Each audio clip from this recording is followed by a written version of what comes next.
Theoretical and framework, ठीक है, theoretical and conceptual framework. अब इसके अंदर दो वर्ड्स हैं, एक है थ्योरेटिकल, एक है कंसेप्चुअल, ठीक है। थ्योरेटिकल का मतलब क्या है कि थ्योरी से जो है ना कोई चीज डिराइव की गई है, ठीक है, और कंसेप्चुअल का मतलब क्या है कि कॉन्सेप्ट से कोई चीज डिराइव की गई है। तो आप देखिए थ्योरी का चूंकि जिक्र आ रहा है बार बार, थ्योरी से थ्योरेटिकल को हम, ये दो टर्म्स है, इसको हम सेपरेट सेपरेट जो है वो पढ़ेंगे। तो थ्योरेटिकल फ्रेमवर्क में सबसे पहले हमारे पास थ्योरी आ जाती है, ठीक है। तो उन्होंने क्या किया, सबसे पहले थ्योरी से जो है वो अपने टॉपिक को स्टार्ट किया उन्होंने, ठीक है।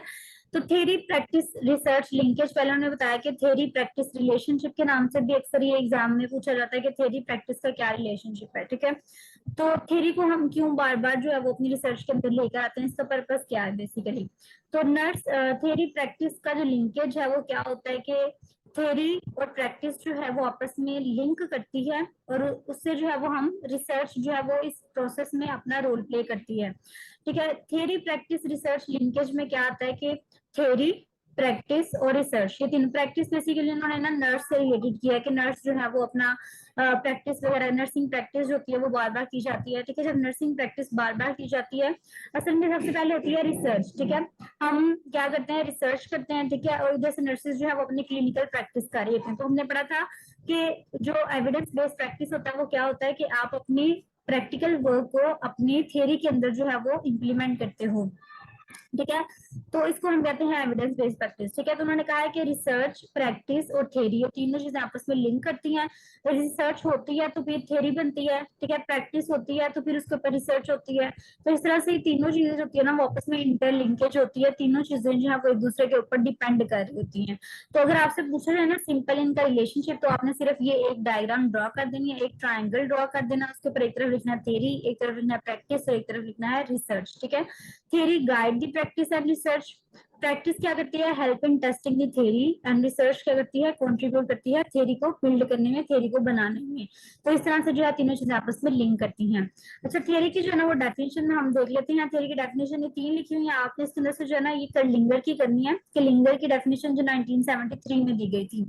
कि थ्योरी क्या होती है जी, theory is a set of inter related construct, यानी जो कॉन्सेप्ट्स वगैरह हैं उनका जो है वो एक सेट है, ठीक है, डेफिनेशंस का सेट है, या आप कह सकते हो प्रोपोजिशंस, जो हम अपने पास से बातें जो है वो देते हैं, सपोजिशंस वगैरह देते हैं, उनका एक सेट है। That present a systematic view of a phenomena, ठीक है, जो प्रेजेंट करता है, क्या प्रेजेंट करता है, एक सिस्टमैटिक सिस्टम वाइज जो है फिनोमिना का व्यू बताता है हमें, बाय स्पेसिफाइंग द रिलेशन, ठीक है, क्या करके, कैसे स्पेसिफाई करके relations among the variable, different variables के दरमियान रिलेशन को स्पेसिफाई करके जो है वो हमें एक सिस्टमैटिक व्यू देता है किसी भी फिनोमिना का, with the purpose of explaining and predicting the phenomena. और इस सारे काम का पर्पस क्या होता है कि हमने एक्सप्लेन करना होता है, हमने प्रिडिक्ट करना होता है कि हमारा फिनोमिना बेसिकली जो काम हो रहा है वो है क्या, ठीक है। तो थ्योरी जो है उसकी डेफिनेशन आपने ये अच्छे से कर लेनी है। Theory is a set of interrelated concepts, definitions and propositions that present a systematic view of phenomena, कैसे व्यू देता है, by specifying relation among the variables with the purpose of explaining and predicting the phenomena। तो ये जो है वो theory की definition है, ठीक है, आपको ये फिंगर टिप्स पे आनी चाहिए। नेक्स्ट हमारे पास एक टॉपिक है कि नेचर एंड करेक्टरिस्टिक्स, यानी थ्योरी जो होती है वो हमने पढ़ी है कि कॉन्सेप्ट्स होते हैं जो आपस में मिले होते हैं, ठीक है, इंटर रिलेट होते हैं, ताकि वो क्या कर सकें, फिनोमिना को एक्सप्लेन कर सकें। तो अब थ्योरीज की कुछ करेक्टरिस्टिक्स हैं जी। थ्योरीज क्या होती हैं, लॉजिकल इन नेचर होती हैं, ठीक है, थ्योरी जो है उसकी कोई ना कोई लॉजिक होती है। ये करेक्टरिस्टिक्स ऑफ थ्योरीज जो है ना वो अक्सर आ जाता है। वैसे ये नर्सिंग थ्योरीज के लिए ज्यादा इंपॉर्टेंट है, रिसर्च में जो है वो इससे रिसर्च फ्रेमवर्क से रिलेटेड चीजें ज्यादा आती हैं। Theories are logical in nature, theories are generalisable, theories जो होती हैं वो हाइपोथेसिस की बेस बनती हैं, ठीक है, आपका नॉलेज जो है वो इंक्रीज करती हैं। इसके अलावा क्या आता है जी, theories are used by the practitioner, जो हेल्थ केयर वर्कर्स होते हैं वो उनको यूज करते हैं ताकि वो अपनी प्रैक्टिस को इम्प्रूव कर सकें। और थ्योरीज होती हैं वो कंसिस्टेंट होती हैं विद अदर वैलिडेटेड थ्योरीज, यानी दूसरी थ्योरीज के साथ में जो है वो अलाइन कर रही होती हैं। तो ये कुछ कैरेक्टरिस्टिक्स हैं थ्योरी की। अभी तक हमने क्या पढ़ा है, थ्योरी और प्रैक्टिस का क्या रिलेशनशिप है, थ्योरी की डेफिनेशन हमने पढ़ी है और कैरेक्टरिस्टिक्स जो है वो पढ़ी है। अब हम पर्पस पढ़ने लगे हैं कि अगर एक थ्योरी बनती है तो वो क्यों बनती है, उसका पर्पस क्या होता है, ठीक है। उसका पर्पस ये होता है कि इस तरह से सिर्फ कोई 5 जो भी आपको आसानी से समझ आए आपने वो कर लेनी है, ठीक है। आप आइडेंटिफाई कर सके meaningful and relevant areas for study, ठीक है, अपनी स्टडी से रिलेटेड एरियाज जो है उनको आप देख सके, ठीक है। अप्रोचेस जो है वो प्रपोज कर सके आप, ठीक है। हेल्थ रिलेटेड प्रॉब्लम्स को जो है वो सॉल्व करने के लिए डिफरेंट अप्रोचेस जो है वो लगा सकें, डिफरेंट थेरी से वो हम लगा सकते हैं। एक थेरी जो है वो दूसरी थेरी को डेवलप करती है, एक थेरी जो है वो दूसरी थेरी को रिफाइन भी करती है, उसी के लिए हम जो है वो यूज कर सकते हैं। इसके अलावा रिलेशनशिप बिटवीन दी कॉन्सेप्ट्स को हम जो है वो बताने के लिए थेरी को यूज करते हैं। और allow the researcher to knit together, यानी आपस में इकट्ठा करती हैं ऑब्जर्वेशन को एंड फैक्ट्स को इनटू द ऑर्डरली स्कीम। तो 5 जो है ना वो आपने इसके पर्पसेस पढ़ लेने हैं, ठीक है। 5 पर्पसेस हो गए थ्योरी के। नेक्स्ट हम आ गए हैं अपने ओरिजिनल टॉपिक की तरफ, जो है फ्रेमवर्क। फ्रेमवर्क कहते हैं किस चीज को है? फ्रेमवर्क होता है overall conceptual design of the study, ठीक है। फ्रेमवर्क क्या होता है आपने याद रखना है, ओवरऑल कंसेप्चुअल डिजाइन जो है हमारी स्टडी का, उसको हम क्या कहते हैं? फ्रेमवर्क कहते हैं। अब डिडक्टिव और इंडक्टिव रीजनिंग जो है ना, ये बेसिक फ्रेमवर्क है रिसर्च के। ये एक एमसीक्यू वाली लाइन जो है वो भी बन सकती है, ठीक है। कि डिडक्टिव और इंडक्टिव रीजनिंग जो है वो क्या है हमारे पास? बेसिक क्या लें के फ्रेमवर्क है रिसर्च के लिए, ठीक है। तो ये जो है आपने इसको ध्यान से देखना है। डिडक्टिव रीजनिंग सबसे पहले हम पढ़ने लगे हैं जी। डिडक्टिव रीजनिंग किस में यूज होती है? क्वांटिटेटिव रिसर्च में, ये एमसीक्यूज है। और इंडक्टिव रीजनिंग जो है वो किस में यूज होती है? क्वालिटेटिव रिसर्च में, ये भी एमसीक्यू है। अब हम इसको देख लेते हैं। अच्छा, हमने पढ़ा है कि फ्रेमवर्क क्या होता है। फ्रेमवर्क हमारे पास आता है कि ओवरऑल कंसेप्चुअल डिजाइन जो है हमारी स्टडी का, उसको हम कहते हैं, ये हमारे पास आ जाता है फ्रेमवर्क, ठीक है। और डिडक्टिव और इंडक्टिव रीजनिंग जो है वो बेसिक फ्रेमवर्क है हमारे पास। अब डिडक्टिव रीजनिंग जो होती है ना, वो हम क्वांटिटेटिव रिसर्च में यूज करते हैं। क्यों? क्योंकि हमने पढ़ा था कि डिडक्टिव रीजनिंग में हम क्या करते हैं? जनरल से स्टार्ट करते हैं और फिर हम उसको स्पेसिफिक करते हैं, ठीक है। तो क्वांटिटेटिव रिसर्च में भी हम क्या करते हैं कि जो रिसर्चर होता है ना, वो जनरल टॉपिक से स्टार्ट करता है, फिर उसको नैरो डाउन करता है, फिर नैरो डाउन करता है क्वेश्चंस को, फिर हाइपोथेसिस बनाता है, ठीक है, डिफरेंट एविडेंसेस इकट्ठे करता है, फिर उससे जो है वो एक स्पेसिफिक से स्टेटमेंट बनाता है, ठीक है। तो ये डिडक्टिव रीजनिंग हम इस तरह से कहते हैं कि ये क्वांटिटेटिव रिसर्च में यूज होती है। और इंडक्टिव रीजनिंग जो है वो क्वालिटेटिव के लिए यूज होता है, क्योंकि जो रिसर्चर होता है वो क्या करता है? बिगिन विद डिटेल्ड ऑब्जर्वेशन, बहुत ज्यादा डिटेल्ड ऑब्जर्वेशन होती है, वहां से रिसर्चर जो है वो स्टार्ट करता है and more move towards abstract generalisation, और फिर वो जनरल आइडिया की तरफ चला जाता है, ठीक है। This framework is use to generate the theory, और यही फ्रेमवर्क जो है वो हम यूज करते हैं टू जनरेट दी थ्योरी।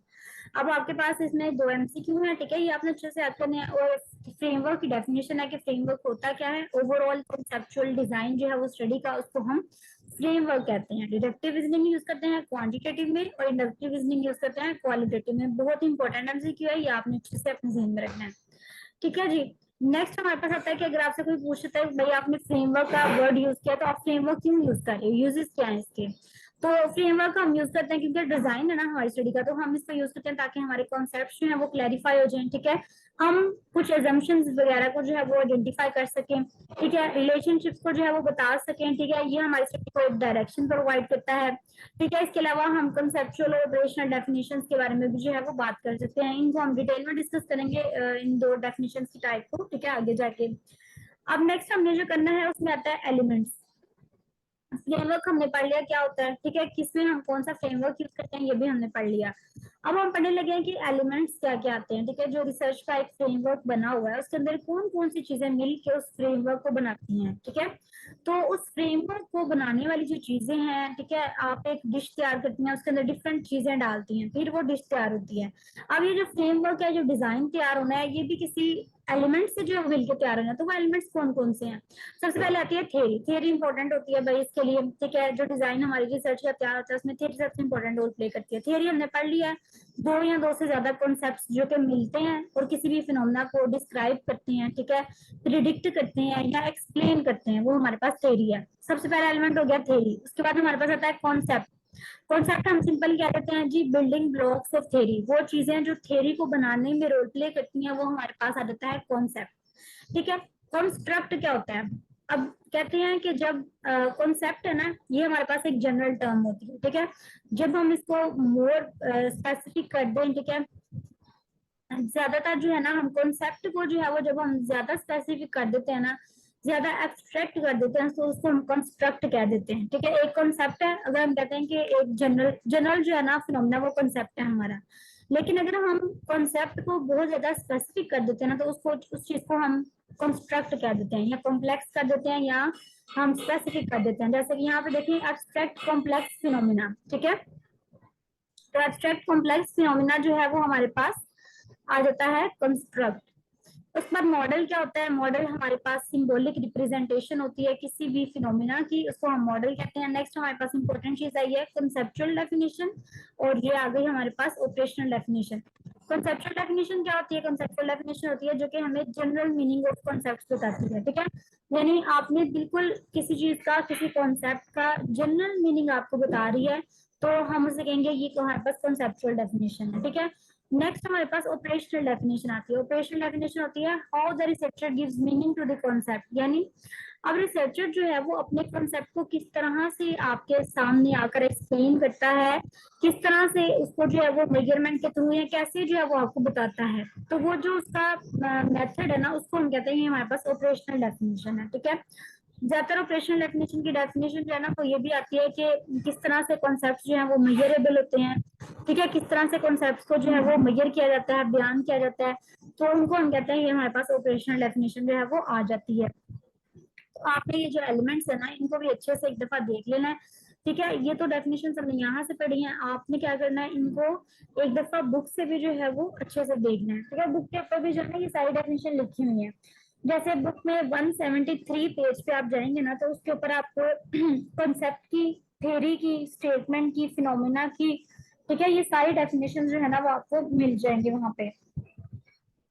तो नेक्स्ट जो है वो हमारे पास जो चीज आती है उसमें क्या आता है कि क्लिनिकल नर्सिंग रिसर्च, ठीक है। ये टॉपिक आपके लिए इंपॉर्टेंट नहीं है वैसे, हमारे लिए जो इम्पोर्टेंट टॉपिक है वो ये है थ्योरेटिकल एंड कंसेप्चुअल फ्रेमवर्क, ठीक है। थ्योरेटिकल फ्रेमवर्क क्या होता है, सबसे पहले हम ये पढ़ते हैं, ठीक है। थ्योरेटिकल फ्रेमवर्क क्या होता है, theoretical framework is a structure of concept. Theoretical framework हम कहते हैं कि कॉन्सेप्ट्स का ही जो एक स्ट्रक्चर है which exist in the literature, जो कि क्या होता है लिटरेचर के अंदर एग्जिस्ट करता है। It is a ready map for the study, ये स्टडी के लिए कह लो एक रेडी मैप होता है। It provides a theoretical rational for the development of hypothesis, और ये जो है वो हमें थ्योरेटिकल रैशनल प्रोवाइड करता है for the development of hypothesis. तो ये हमारे पास थ्योरेटिकल फ्रेमवर्क की डेफिनेशन हो गई है। सिंपल आपको बताऊं तो फ्रेमवर्क जो है वो कहाँ से डिराइव किया जाता है, थ्योरी से डिराइव किया जाता है, ठीक है। थ्योरेटिकल फ्रेमवर्क किस तरह का फ्रेमवर्क है जो कि हम थ्योरी से डिराइव करेंगे, ठीक है। थ्योरी से वो निकला होता है हमारा डिजाइन।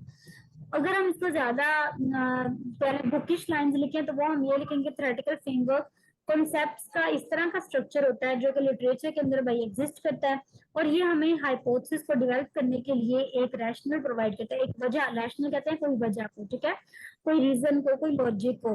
तो ये हमें जो है वो हाइपोथेसिस को डेवलप करने के लिए एक रैशनल जो है वो प्रोवाइड करता है। थ्योरेटिकल फ्रेमवर्क की आपने इतनी पूरी डेफिनेशन करनी है। उसके बाद हमारे पास आता है कॉन्सेप्चुअल फ्रेमवर्क, ठीक है। कॉन्सेप्चुअल फ्रेमवर्क उसके नाम से देखिए पता चल रहा है इस तरह का डिजाइन जो कि कॉन्सेप्ट से निकला हुआ है, ठीक है। कॉन्सेप्ट से जो है वो डिराइव किया गया है, और उसको जो है वो हम क्या करते हैं, ये हम यूज करते हैं लिटरेचर के अंदर, लेकिन ये किसी भी थ्योरी को स्पेसिफिक नहीं करता, ठीक है ना, इसके अंदर कोई स्पेसिफिक थ्योरी जो है वो पड़ी होती है। और थ्योरी हमने पहले पढ़ा था कि जो रिलेशनशिप को जो है वो एक्सप्लेन करती है वेरिएबल्स के दरमियान, ठीक है। अब हमारे पास हमने दो जो है वो डेफिनेशन पढ़ ली हैं, थ्योरेटिकल फ्रेमवर्क क्या होता है और कंसेप्चुअल फ्रेमवर्क क्या होता है,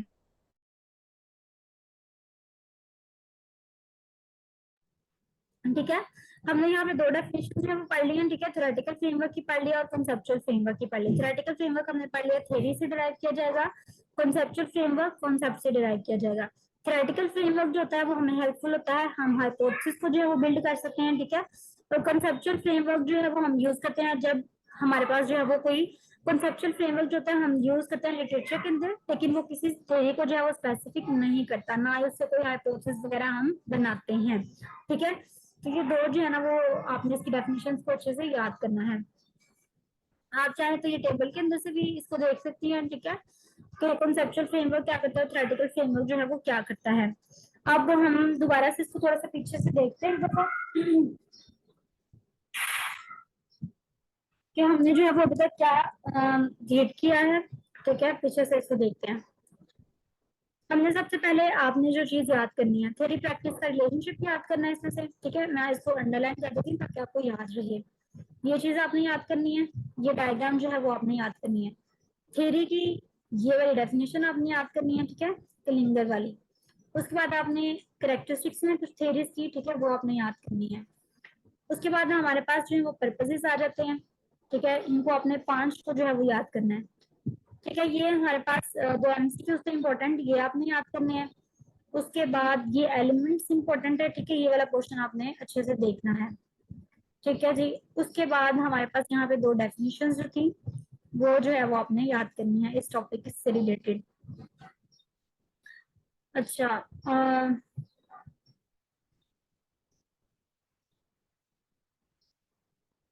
अच्छा राधा कह रही है इनका डिफरेंस 5 में। हाँ जी राधा, वो उसके लिए मैंने इस वजह से टेबल आपको कहा था ना कि हम टेबल को जो है वो देखेंगे। टेबल ना इतना क्लियर मुझे नहीं मिल रहा था, मैंने इस वजह से कहा था कि मैं आपको लिखवा दूंगी। आप लोग ना अपने पास कोई नोटबुक जो है वो रख लें, ठीक है। उसके अलावा आपने थ्योरेटिकल और कंसेप्चुअल फ्रेमवर्क में ना ये एक डिफरेंस मैंने लिख के देना था आपको, लेकिन टाइम नहीं था। ये एक अच्छा सा टेबल मिला था मुझे वैसे। इसमें ना सबसे पहले आता है कि थ्योरेटिकल फ्रेमवर्क और कंसेप्चुअल फ्रेमवर्क, ठीक है, थोड़ा ब्लर है ये, कर भी नहीं रहे इसको सही। ये देखें, थ्योरेटिकल फ्रेमवर्क में ना आप अपने पास एक टेबल ड्रा करें और उसके अंदर लिखें theoretical framework, conceptual framework. Theoretical framework में आप लिखिए इसका ब्रॉडर स्कोप होता है, ठीक है। जो थ्योरेटिकल फ्रेमवर्क होता है ना, जो थ्योरी से ड्राइव करते हैं हम, उसका स्कोप क्या होता है, ब्रॉडर होता है। कंसेप्चुअल फ्रेमवर्क जो होता है उसका स्कोप क्या होता है, नैरो होता है। ठीक है, ये टेबल आपने ड्रा करना है जब आपको क्वेश्चन आता है। इसका स्कोप क्या होता है, ब्रॉडर होता है, क्योंकि थ्योरी जो है वो बहुत जनरल टर्म है। ठीक है, हम थ्योरीज के अंदर बहुत कुछ जो है वो, एक थ्योरी को आप रीड करना स्टार्ट करें ना तो उसके अंदर बहुत सारी चीजें निकल आती हैं, बहुत सारा कॉन्सेप्ट निकल आते हैं, क्योंकि हमने पढ़ा कि थ्योरी जो है वो कॉन्सेप्ट से मिलकर बनी होती है। तो इस तरह से थ्योरी जो है वो एक ब्रॉडर स्कोप है और कॉन्सेप्ट जो है वो नैरोअर स्कोप है। ठीक है, उसके बाद हमारे पास आता है कि जो थ्योरेटिकल फ्रेमवर्क होता है वो जनरल होता है, लेस स्ट्रक्चर्ड होता है और लूजली डिफाइंड होता है। ठीक है, जनरल है, लेस स्ट्रक्चर्ड है और लूजली डिफाइंड है। जबकि कॉन्सेप्चुअल फ्रेमवर्क जो होता है वेरी स्पेसिफिक होता है, डेफिनेट स्ट्रक्चर होता है उसका, और उसके अंदर नो एम्बिग्यूटी, कोई एम्बिग्यूटी नहीं होती। ठीक है, उसकी डेफिनेशन वगैरह सब कुछ क्लियर होती है। अच्छा, आगे हमारे पास तीसरा डिफरेंस आता है कि theoretical framework derive from theories, ठीक है, that already exist. Theoretical framework जो होता है वो कहाँ से निकला होता है, थ्योरी से निकला होता है। कॉन्सेप्चुअल फ्रेमवर्क जो होता है वो कॉन्सेप्ट से निकला होता है। ये आपका तीसरा डिफरेंस हो गया। चौथा डिफरेंस आपने लिखना है, थ्योरेटिकल फ्रेमवर्क जो है प्रोवाइड करता है the basic foundation for a research study. ठीक है, जो थ्योरेटिकल फ्रेमवर्क है वो बेसिक फाउंडेशन प्रोवाइड करता है हमें रिसर्च स्टडी के लिए, और जबकि कंसेप्चुअल फ्रेमवर्क जो है वो हमें स्ट्रक्चर या पैराडाइम वगैरह जो है वो एक रिसर्च एनालिसिस के लिए प्रोवाइड करता है, रिसर्च स्टडी के लिए नहीं, सिर्फ एनालिसिस के लिए। ठीक है, उसके बाद हमारे पास थ्योरेटिकल फ्रेमवर्क आ जाता है, it is the starting point of the discussion. ठीक है, और ये जो होता है conceptual framework, it lie in the entire commencement of the study, यानी ये सारी स्टडी के अंदर जो है वो पाया जाता है। जबकि थ्योरेटिकल फ्रेमवर्क जो है ना वो हमारे पास स्टार्टिंग पॉइंट जो है बनाता है डिस्कशन का। ठीक है, makes the reader aware of what. ठीक है, ये मैंने आपको थोड़ा सा रीड करके कहा है। मैंने एक ही टेबल, मतलब मुझे बहुत अच्छा जो है ना वो मिला, मैंने काफी इसको सर्च किया इन दोनों के डिफरेंस को ना, तो उसके बाद कहीं जाके ये मुझे एक टेबल जो है वो मिला जो कि काफी बेहतर है। इसमें 5 जो है वो उन्होंने बताए हैं डिफरेंसेस। ठीक है, आप उसकी डेफिनेशन पहले लिखिएगा जो मैंने आपको वहां पे बताई है। ठीक है, नीचे उसका जो है वो थोड़ा सा आप स्ट्रक्चर ड्रॉ कर सकती हैं यहाँ से ना, कोई अच्छा सा स्ट्रक्चर, जैसे अगर आप ये लिखा हुआ है ना कंसेप्चुअल फ्रेमवर्क किस तरह से ड्रॉ होता है, इस तरह से अगर आप नीचे ये एरो वाली डायग्राम बना दें, ठीक है, और उसके साथ मतलब डेफिनेशंस लिखने के बाद ये डायग्राम्स बना दी, और डायग्राम्स बनाने के बाद आपने क्या किया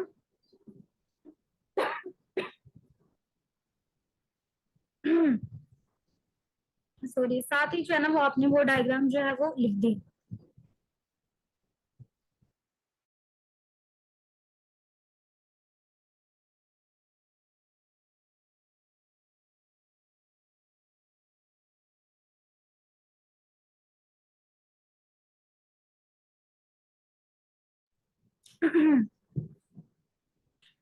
अच्छा, तो इस तरह से जो है ना वो आपने क्या करना है, अपना ये क्वेश्चन जो है वो कंप्लीट करना है। ठीक है, 5 नंबर का आएगा तो आपने ये 5 पॉइंट्स ठीक है साथ मेंशन कर देने हैं, और स्टार्ट में इन दोनों के डेफिनेशंस आप लिख देंगी। ठीक है, और अंदर थोड़ा सा इसको ड्रॉ कर देंगे तो मेरे ख्याल से ये इनफ हो जाएगा। ठीक है, इसके अलावा भी अगर मुझे कुछ मजीद मिलता है इसके ऊपर, क्योंकि इसके डिफरेंसेस जो है ना वो इतने अच्छे नहीं आ रहे थे, तो अगर कुछ मजीद इसके बारे में मिला, इनके डिफरेंस के बारे में, तो वो भी मैं आपके साथ शेयर करूंगी। बाकी हम इसमें से स्ट्रेटेजीज देख लेते हैं कि ये जो कंपोनेंट्स है आप इस तरह भी कर सकते हैं कि कंपोनेंट्स ऑफ कंसेप्चुअल फ्रेमवर्क, जो कंसेप्चुअल फ्रेमवर्क हो ना उसके डिब्बे के नीचे उसके कंपोनेंट्स लिख दें और उनको जो है वो मेंशन कर दें, ठीक है। तो इस तरह से भी जो है वो आप कर सकते हैं। अच्छा, ये कंपोनेंट्स जो है कंसेप्चुअल फ्रेमवर्क के थोड़े से बताए हमें कि कंसेप्चुअल फ्रेमवर्क इंपॉर्टेंट होता है, उसके तीन कंपोनेंट होते हैं, कॉन्सेप्ट, रिलेशनशिप और स्टेटमेंट हायरार्की। ये आपने जस्ट जो है वो रीड करना है, ठीक है। कॉन्सेप्ट हमें बताइए क्या होता है चीज। कॉन्सेप्ट जो है वो हमारे पास एक टर्म होती है जो कि हम यूज करते हैं, जो कि हमारे माइंड में कोई आइडिया वगैरह जो है वो आया होता है, ठीक है। कंस्ट्रक्ट जो है वो उसका जनरल मीनिंग जो है वो प्रोवाइड करती है हमें। रिलेशनशिप जो है वो एक स्टेटमेंट होती है जो कि दो चीजों के दरमियान जो है वो सिंपल इंटर रिलेशनशिप को या ताल्लुक को जो है वो एक्सप्लेन करती है, ठीक है। उसके बाद स्टेटमेंट हायरार्की जो है वो हमारे पास कंसेप्चुअल आइडियाज होते हैं, जिस तरह के प्रोपोजिशंस हो गए, हाइपोथेसिस वगैरह हो गए, ठीक है।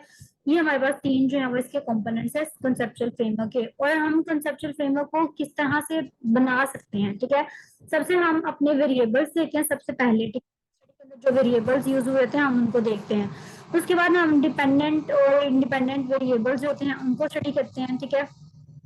फिर हमने क्या करना है, यहाँ पे हमने पढ़ा था स्टेटमेंट हायरार्की हम बनाते हैं, ठीक है। फिर हम स्टेटमेंट हायरार्की बनाते हैं और लास्ट पे जो है वो हम अपना कॉन्सेप्चुअल मैप जो होता है वो उसकी डायरेक्शन देख लेते हैं कि भाई हमारी डायरेक्शन इस तरफ जा रही है, ठीक है। मजीद अगर आप इसको रीड करना चाहें तो इसके अंदर से आप रीड कर सकते हैं।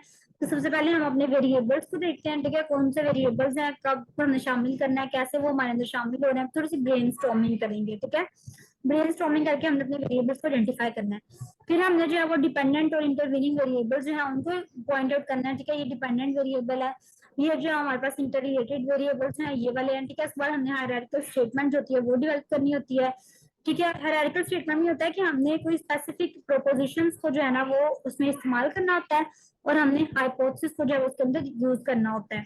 लास्ट वाला स्टेप की हमने अपनी डायरेक्शन ऑफ द स्टडी को जो है वो आपने शो करवाना है by constructing a conceptual map. ये कंसेप्चुअल मैप बना के आपने बताना है कि हमारी जो स्टडी की डायरेक्शन है वो इस तरफ जा रही है। जी जी, ये हमारे पास कंक्लूजन है। कंक्लूजन में क्या है, हम पढ़ लेते हैं कि conceptual framework is the conceptual underpinning of a study, ठीक है। कंसेप्चुअल फ्रेमवर्क जो है हमारे पास बहुत ज्यादा इंपॉर्टेंट रोल प्ले करती है। इसके अलावा कुछ मॉडल्स होते हैं कंसेप्चुअल मॉडल्स जो कि हाइपोथेसिस को जनरेट करने के लिए हम यूज करते हैं। वैसे जो क्वेश्चन यूएचएस में आया वो आया हुआ है कि व्हाट इज कंसेप्चुअल फ्रेमवर्क, ठीक है। कंसेप्चुअल फ्रेमवर्क क्या होता है, थ्योरी की कैरेक्टरिस्टिक्स क्या होते हैं, ये बेसिकली एमएसएन के क्वेश्चंस हैं, ठीक है। ये आपके लिए कैरेक्टरिस्टिक्स ऑफ थ्योरी क्या होता है, वैसे यूएचएस ने दिए हुए थे एमएसएन में, ठीक है। उसके अलावा ये कि कंसेप्चुअलाइजेशन का प्रोसेस यानी कॉन्सेप्ट्स जो है वो क्या होते हैं, कंस्ट्रक्ट कॉन्सेप्ट, ये सारी चीजें जो है इसके अंदर हम लिख सकते हैं। और इसके अलावा जो मेन आपसे रिलेटेड है वो ये है कि डिफरेंस क्या है कॉन्सेप्चुअल का और थ्योरेटिकल फ्रेमवर्क का आपस में, ठीक है। ये आपसे रिलेटेड जो है वो ये क्वेश्चन आता है, ये इंपॉर्टेंट होता है। तो ये जो है हमारे पास इसका टोटल टॉपिक था, ठीक है। मैं आपको एक दफा फिर से जो है वो बता देती हूँ इसमें से जो जो चीजें आपने करनी थी वो टॉपिक। इसके अलावा कहीं पे भी आपको इतना अच्छा जो है ना वो नहीं मिलेगा, क्योंकि हमारी नैन्सी की बुक में भी जो है ना वो इतना अच्छा इसमें नहीं लिखा हुआ। यहाँ से हमने सबसे पहले लिंकेज किया, थ्योरी की डेफिनेशन की, इसको आप नोट कर लें, कैरेक्टरिस्टिक्स किए, पर्पसेस किए, फ्रेमवर्क के डेफिनेशन वगैरह जो है वो कर ली हमने, ठीक है। उसके बाद हमने ये एलिमेंट्स किए हैं, इन दोनों की डेफिनेशन करनी है और ये वाला टेबल करना है आपने, ठीक है। ये टेबल जो है वो मैं कोशिश करती हूँ इसकी अच्छी सी पिक्चर लेकर ना ग्रुप में सेंड कर दूँ अभी आपको, ताकि आप इसको देख सकें। किसी वेबसाइट से जो ना वो मैं लेती हूँ इसको, अगर वो दे रहे हैं तो इसको जो है ना ग्रुप में सेंड करूंगी मैं, ठीक है। फिर आपने ये इसके बाद लिख लेना है कंसेप्चुअल थ्योरेटिकल फ्रेमवर्क लिखा हुआ है, अगर आप ये मेंशन करना चाहें, मतलब दो दो तीन तीन डिफरेंसेस ये भी लिखे हुए हैं ना इसके, तो अगर आप ये ऐड करना चाहें तो आप ये भी ऐड कर सकती हैं, ठीक है। उसके बाद कंपोनेंट्स तीन ये बस याद करने हैं आपने, ये तीन कंपोनेंट्स जो हैं वो, ठीक है, ये आपने याद कर लिए।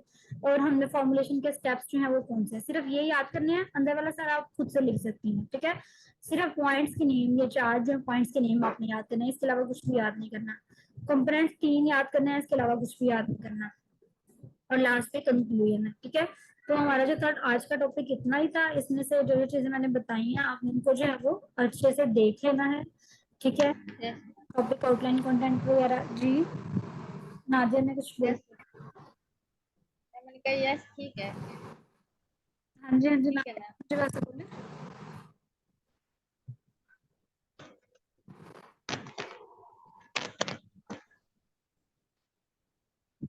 अरे थोड़ा सा माइक को पास करके बोले। हाँ मैंने कहा ठीक है जैसे आपने बताया है। हाँ गुड, सही, समझ लग गई है ना? ज्यादा मुश्किल तो ना टॉपिक लगा आपको ये? नहीं नहीं मैम, एक दफा दोबारा पढ़ेंगे ना फिर सारा हो जाएगा। हाँ, एक दफा दोबारा पढ़ेंगे तो इंशाल्लाह क्लियर हो जाएगा। इसकी एक स्लाइड मेरे पास पड़ी हुई है, मैं कोशिश करूंगी आपको ना वो भी सेंड कर दूँ, ताकि आप फर्दर कॉन्सेप्ट जो है ना वो आप क्लियर कर लें उससे। उसको आपने एक दफा रीड करना है। असल में वो पोस्ट आरएन की नहीं है ना, एएसएम की है, तो थोड़ी सी उनसे रिलेटेड चीजें भी अंदर शामिल थी, इस तरह से मैंने कहा ज्यादा फिर कंफ्यूजन हो जाती है, कंटेंट मिक्स हो जाता है। लेकिन वो वैसे मैं आपको सेंड करूंगी, वो आप मतलब एज साइड स्टडी आप देख लीजिएगा, जो जो चीजें आपको इम्पोर्टेंट लगे उसमें से, ठीक है? और ये टेबल ठीक को सेंड करती हूँ, वो आप देख लीजिएगा। तो ये टॉपिक जो है है मैम। हमारा यहाँ पे कवर हो जाता है। ठीक है, इसको अपने जाके अच्छे से जो है इन चीजों को याद करना है, देखना है। एक दफा अपनी बुक से भी देख लेना, वो जो आप कहते हैं मनोज कुमार की जो बुक है, वहां ठीक से एक दफा आपने पढ़ लेना है, ठीक है? और इसके अंदर आपको ना कुछ थियरीज मिलेंगी, क्योंकि मैंने जब बुक को लिखना तो उसके अंदर ना थियरीज बताई हुई थी कुछ, कि सबसे पहले जो होती है वो ब्रॉड रेंज थ्योरी होती है, फिर मिडिल रेंज थ्योरी होती है, फिर नैरो रेंज थ्योरीज होती हैं, ठीक है? ब्रॉड रेंज थ्योरीज को हम ज्यादातर ग्रैंड नर्सिंग थ्योरीज कहते हैं, ठीक है? इसमें आपने रॉय अडेप्टेशन मॉडल, अगर आपने नर्सिंग थ्योरीज पढ़ी हुई है तो रॉय अडेप्टेशन मॉडल आ जाता है, ठीक है, इसके अंदर। या किंग्स की जो थ्योरी थी वो आ जाती है ग्रैंड नर्सिंग थ्योरी के अंदर। और मैं एक दफा आपको दिखाना दूं थ्योरीज की टाइप्स। मेरे ख्याल से नहीं, आपको वैसे नहीं पूछा जाएगा, लेकिन इन केस कुछ रह ना जाए, मैं असल में चाह रही हूँ कि इससे रिलेटेड सारा कुछ हो जाए। थ्योरेटिक वर्क है ना, तो उसमें पूछ सकते हैं, शायद शायद पूछ लें, वैसे पूछना चाहिए तो नहीं।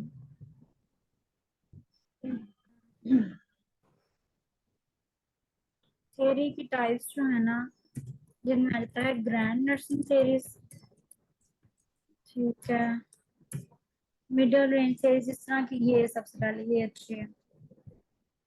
ये ना हमें हमारे पास फोर की टाइप्स होती हैं नर्सिंग थ्योरीज की। इन केस अगर वो थ्योरेटिकल से वो थ्योरी को निकाल ले और थ्योरी से वो फिर टाइप्स ऑफ थ्योरी को निकाल दे, तो ये फोर कैटेगरीज होती हैं, ग्रैंड थ्योरीज होती हैं, ठीक है? एक हमारे पास मिडिल रेंज थ्योरीज होती हैं, और एक हमारे पास चेन थ्योरीज। अच्छा, इसमें भी इतना चार ज्यादा ही बना दिए। आपने मेन जो है ना वो ग्रैंड, मिडिल रेंज, डिस्क्रिप्टिव और प्रिस्क्रिप्टिव, ठीक है, ये भी आप कर सकते हैं। हाँ, ये सही है। तीन तरह की होती हैं बेसिकली, ये अच्छा लिखा हुआ है इसमें। जैसे ग्रैंड नर्सिंग थ्योरीज होती हैं जो ब्रॉड टर्म, जिनका स्कोप ब्रॉडर होता है, ठीक है, जो बहुत ज्यादा कॉन्सेप्ट्स को डिफाइन कर रही होती हैं। मिडिल रेंज थ्योरीज होती हैं जो कहते हैं हम मिड पॉइंट पे होती हैं, ठीक है, उनके अंदर थोड़े से कॉन्सेप्ट्स मुश्किल होते हैं, थोड़े से आसान होते हैं। और लास्ट में हमारे पास नर्सिंग प्रैक्टिस थ्योरीज होती हैं, जो हम नैरो रेंज थ्योरीज कहते हैं। ये बस थोड़ी सी दो थोड़े से कॉन्सेप्ट्स होते हैं जिनको एक्सप्लेन करती हैं। आप ग्रैंड नर्सिंग थ्योरीज के अंदर ना दो एग्जांपल्स लिख सकते हैं। एक किंग की थ्योरी है, ठीक है, किंग ने थ्योरी दी थी, उसको हम कहते हैं ग्रैंड नर्सिंग थ्योरी। और एक हमारे पास जो है वो मैंने आपको आगे बताया कि जो इमोशन किंग की हो गई एक हमारे पास, ठीक है। इसके अलावा हमारे पास जो है वो अडेप्टेशन मॉडल जो है वो आ जाता है, ठीक है, ग्रैंड नर्सिंग थ्योरीज के अंदर। मिडिल रेंज के अंदर हमारे पास ज्यादातर केयरिंग की थ्योरीज आ जाती हैं, ठीक है। और जो प्रैक्टिस थ्योरीज है ना, उसके अंदर हमारे पास ज्यादातर जो है वो पेन की थ्योरीज, इस तरह की छोटी छोटी थ्योरीज जो है वो आ जाती हैं। तो ये तीन टाइप्स हैं। आपके जनरल नॉलेज के लिए वैसे ही बात बता रही हूँ कि ये आप मतलब वैसे ही याद रखनी है आपने। ठीक है जी, तो चैप्टर हमारा क्लियर हो गया। मैं अभी वो सेंड कर देती हूँ आपको, और पिक्चर भी जो है वो क्लियर करके सेंड करती हूँ, ठीक है? इसको अच्छे से आपने पढ़ के रखना है। इंशाल्लाह कल जो है वो फिर मैं इसमें से थोड़े क्वेश्चन करूंगी, और नेक्स्ट जो है वो हम स्टार्ट करेंगे, ठीक है? ठीक है। ठीक है जी, मैं मीटिंग जो है वो एंड करती हूँ, ठीक है? कल जो है वो मिलते हैं इंशाल्लाह नेक्स्ट लेक्चर के साथ। अल्लाह हाफिज। अल्लाह हाफिज।